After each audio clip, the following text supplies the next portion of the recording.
আসসালামু আলাইকুম। আশা করছি আপনারা সকলেই ভালো আছেন। আজ ১০ এপ্রিল ২০২৫। হোমিওপ্যাথির আবিষ্কারক বা হোমিওপ্যাথির জন্মদাতা doctor Christian Frederick Samuel Hahnemann স্যারের আজকে ২৭০তম জন্মবার্ষিকী।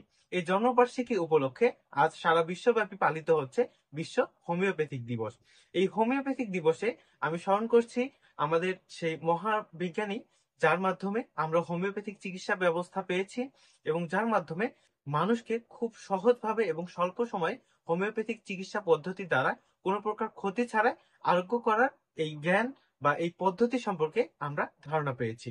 সেই সঙ্গে যারা তাদের আজীবন পরিশ্রমের মাধ্যমে আমাদের এই হোমিওপ্যাথিকে প্রতিষ্ঠিত করে গেছেন, তাদের সকলকেই আজকের এই দিনটিতে বিশেষভাবে স্মরণ করছি। এবং বর্তমানে যারা চিকিৎসা দিয়ে হোমিওপ্যাথিক চিকিৎসা দিয়ে প্রতিটি রোগগ্রস্ত রোগীকে সুস্থ করে তুলছেন, তাদের সকলকেই হোমিও অনুশীলন এর পক্ষ থেকে আমি নাহিদ হাসান আন্তরিক শুভেচ্ছা ও অভিনন্দন জানাচ্ছি। জয় হোক হ্যানিম্যানের, জয় হোক মানবতার, জয় হোক হোমিওপ্যাথি। ধন্যবাদ সবাইকে।